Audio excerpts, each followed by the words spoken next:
Masih di Sapa Indonesia Malam bersama Direktur Eksekutif Parameter Politik Adi Praitno dan anggota Komisi 2 DPR RI Ahmad Doli Kurnia. Kita lihat dulu bagaimana kondisi terkini saat ini di area gedung DPR RI dan juga di kawasan Jalan Asia Afrika. Tadi sebelum jeda kami menginformasikan jalan ini sebenarnya sempat dibuka. Ya sekitar 15 menit lalu lah. Sempat dibuka dari Jalan Asia Afrika menuju Sudirman maupun sebaliknya karena tadi massa sudah membubarkan diri, sempat ada bakar barang dan juga fasilitas umum di daerah Asia Afrika, tapi sudah sempat dibubarkan dengan kendaraan pengurai massa. Tapi sekitar 5 menit lalu sempat terjadi ricuh kembali. Nah, sekarang kita pantau bagaimana kondisinya, tampaknya sudah bisa dibuka jalurnya di satu sisi, baru satu sisi saja dari Asia Afrika menuju ke kawasan Sudirman. Di dekat kawasan Senayan ini sudah mulai dibuka, tapi sebaliknya dari Sudirman menuju ke Asia Afrika dan juga ke arah Patal Senayan ini ditutup kembali. Ini adalah gambar terbaru yang diambil oleh jurnalis Kompas TV Jona Hamonangan dan juga Bondan Wicaksono. Kalau ini gambar tadi sebelumnya, pada saat polisi mengurai massa dari Jalan Asia Afrika menuju Sudirman, yang sebelumnya tadi kita lihat sebelum dibuka kembali. Kita bahas lagi. Ini kan sebenarnya tadi sudah dibahas juga, Bung Doli bahkan sudah meminta maaf atas nama kawan-kawan di DPR yang dianggap pernyataannya kontraproduktif. Sekarang kan Bung Doli yang harus diantisipasi pasca ini. Satu, apa yang harus dilakukan secara segera agar ketidaksukaan publik ini bisa mereda setidaknya. Bung Doli, apa sebenarnya sih yang bisa dilakukan dari DPR secara lembaga ataupun juga anggota DPR yang dianggap kontraproduktif? Karena kan kalau kita lihat juga di media sosial, kritikan itu bahkan langsung dilancarkan ke media sosial masing-masing anggota DPR tersebut. Ya, pertama tentu kita teman-teman terutama yang selama ini ya diceritakan ya harus menahan diri menurut saya, ya tidak juga kemudian tetap reaktif menanggapi komentar-komentar yang mungkin banyak sekali yang negatif. Ya terus terang saja sekarang DPR ini termasuk saya komentar masalah apa aja, soal pilkada, soal pemilu, segala macam itu udah ya anggap ya tetap aja mendapat respon yang negatif gitu loh.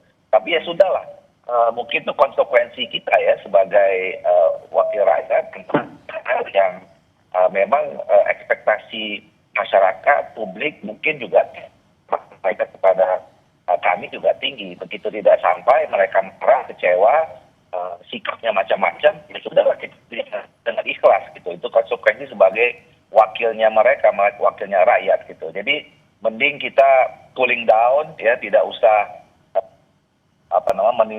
melanjutkan komentar reaksi yang kita anggap negatif terhadap kita itu satu. Nah yang kedua, alhamdulillah kemarin di pimpinan DPR kan sudah menjelaskan, Pak Dasko menjelaskan bahwa salah satu yang utama dipersoalkan oleh rakyat itu kan soal tunjangan rumah. Nah sudah dijelaskan bahwa itu coba sampai Oktober, ya mudah-mudahan itu juga bisa membuat keredaan situasi itu. Yeah. Nah yang ketiga ya kita tetap fokus bekerja, jangan meninggalkan tanggung jawab petugas yang lain ya.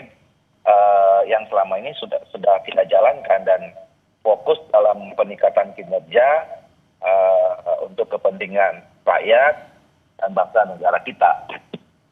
Ya, kalau misalnya tadi seperti yang disampaikan Bung Doli ya, sebenarnya sudah disampaikan apa yang harus dilakukan DPR. Tapi kan Mas Adi juga melihat untuk mengendalikan kemarahan publik dari manapun itu kanalnya tidak mudah. Nah, sekarang siapa yang bisa bergerak untuk meredam ini? Kalau DPR, Wakil Ketua DPR sudah kasih statement soal tunjangan, tapi di sisi lain juga masih ada ketidakpuasan dengan berbagai tuntutan, itu apa yang harus dilakukan agar ini tidak jadi menunggangi unjuk rasa untuk kepentingan lainnya? Yang itu yang harus dibatasi. Ya saya kira memang secara prinsip pertama memang kawan-kawan politisi Senayan sebaiknya tidak perlu reaktif ya. Suara-suara publik di medsos itu kan berisik dan bahkan sangat kasar statement-statementnya.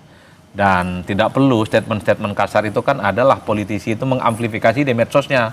Oh ini nih netizen yang ngomong ngata-ngatain dengan bahasa yang kasar. Saya kira tidak perlu, dan bahkan kalau bisa sih kalau ada suara-suara lantang kayak gitu, tutup mata, tutup kuping, dan nggak perlu direspon sebenarnya. Anggap aja ingin angin lalu. Kecuali kritik yang benar ya. Betul, kecuali kritik. yang penting apa yang disampaikan secara substansi itu didiskusikan. Nah yang kedua, kalau kita jujur ya sulit untuk mendeteksi siapa yang sebenarnya melakukan aksi demonstrasi. Seperti yang hari ini masih belum bubar. Kalau dengan buruh enak.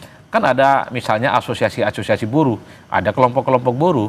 Kalau yang melakukan protes itu adalah BEM mahasiswa, BEM Nusantara, BEM SI, BEM Jabotabek, BEM Jakarta, enak penetrasinya. Ada sesuatu yang bisa diajak diskusi dan bisa diajak dialog. Tapi kalau demo seperti hari ini terserak, nggak jelas ini nama kelompoknya, tak jelas itu siapa aktor kuncinya, tentu langkah-langkah persuasi semacam ini yang saya kira agak sulit untuk bisa dideteksi. Karena kemarahan-kemarahan yang semacam ini tentu tidak terukur. Oleh karena itu bagi saya memang tugas dari pihak keamanan sebenarnya untuk mendeteksi sebenarnya aktor ataupun siapa yang sebenarnya mendesain protes ini memang sebisa mungkin ajak dialog. Bukankah DPR itu sudah menyambut dengan tangan terbuka? DPR menyatakan bahwa soal tunjangan rumah dinas 50 juta sampai Oktober aja. Sementara setelah November dan seterusnya sudah tak ada lagi. Itu sudah didengarkan aspirasinya. Jadi hal-hal yang sifatnya kontraproduktif, menimbulkan gejolak, seperti merusak fasilitas publik, tidak terulang di kemudian hari jikapun ada protes. Oleh karena itu pentingnya melakukan langkah-langkah persuasi kepada kelompok-kelompok yang terus melakukan protes itu menjadi penting. Bagaimana caranya? Mendeteksi. Tanya kepada mereka siapa yang kemudian menjadi aktor yang mendesain aktivitas itu, baru kemudian dicarikan solusinya.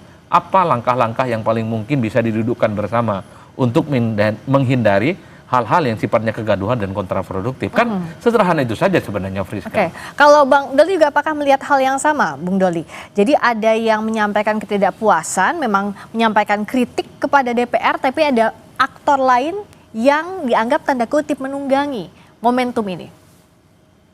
Ya tentu kita tidak berharap seperti itu ya. Aspirasi yang disampaikan itu harusnya murni ya, kritik terhadap kita terima. Tapi kalau kemudian sudah masuk ke wilayah yang lebih luas, wilayah politik, ada menunggangi dan segala macam, ya saya kira ya itu juga harus kita perangi sama-sama. Karena itu sudah out of context kan gitu loh. Apalagi DPR kan sebetulnya ya kami misalnya kan menerima saja kritik, masukan itu gitu, dan sudah ada yang dikoreksi juga. Nah tapi kalau kemudian ada motif lain, ya kita pun juga harus sama-sama, ya masyarakat harus juga sama-sama memahami dan memerangi itu. Ya nggak boleh rakyat itu kan menyampaikan aspirasinya, ya boleh dimanipulasi juga. Penyampaian aspirasi sebaiknya tidak sampai mengganggu fasilitas umum.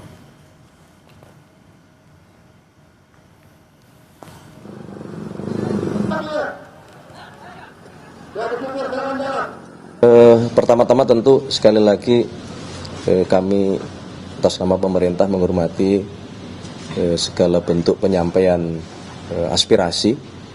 Ya, dalam hal ini kemarin tanggal 25 dan tanggal 28 ya, hari ini menyampaikan aspirasi, tentu kita menghormati. Kalaupun melalui cara penyampaian aspirasi demo itu juga tidak masalah. Yang penting semangatnya kami semua berharap untuk kemudian tidak menimbulkan mengganggu fasilitas-fasilitas umum itu aja. Jadi kalau dalam kondisi sekarang artinya Mas Adi harus bisa dibedakan ya, mana yang memang menyampaikan kritik, mana yang tadi memanfaatkan situasi. Ya kalau kita mau jujur sebenarnya apa yang dilakukan oleh kawan-kawan aktivis buruh misalnya dari pagi dan siang membubarkan diri itu jelas. Apa tuntutan-tuntutan yang mereka sampaikan secara terbuka di depan DPR ya.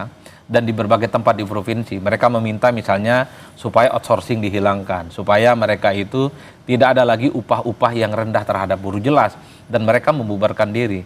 Yang agak rumit mendeteksi adalah ketika begitu banyak kelompok-kelompok yang kemudian dia juga melakukan protes dan demonstrasi, nama organisasinya tidak jelas, dan siapa yang kemudian dianggap bertanggung jawab terkait dengan protes yang hingga hari ini masih sedang diupayakan untuk dilakukan pembubaran.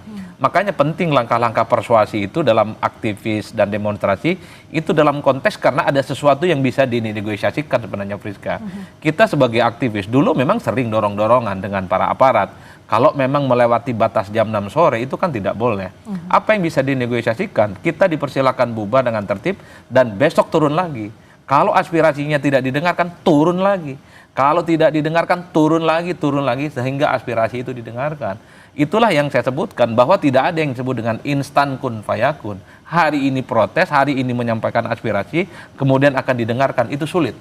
Itu sangat sulit. Ini adalah protes yang cukup luar biasa. Tapi pada saat yang samaan bagi saya siapapun pengambil kebijakan publik di negara kita, jangan sampai publik itu nunggu marah. Jangan sampai misalnya publik itu harus bakar-bakaran. Kalau memang ada hal-hal yang penting, esensial, dan penting untuk didengarkan, saya kira memang sangat layak untuk didengarkan. Misalnya ketika ada keinginan tanggal 25 Agustus yang lalu, supaya rancangan undang-undang terkait dengan perampasan aset itu disahkan, itu kan mudah saja. Apa sih yang membuat undang-undang ini tidak kunjung disahkan? Bukankah hari ini parlemen solid bekerja sama dengan pemerintah? Apa yang kemudian membuat undang-undang ini tidak segera disahkan? Bagi saya kan simpel saja sebenarnya untuk merespon hal-hal yang sifatnya untuk mengantisipasi yang kita sebut dengan tindakan anarkis. Ini masuk kategori anarkis sebenarnya. Karena mengganggu ketertiban umum. Tidak boleh membakar-bakar di jalanan, mengganggu ketertiban umum, orang tidak boleh lewat.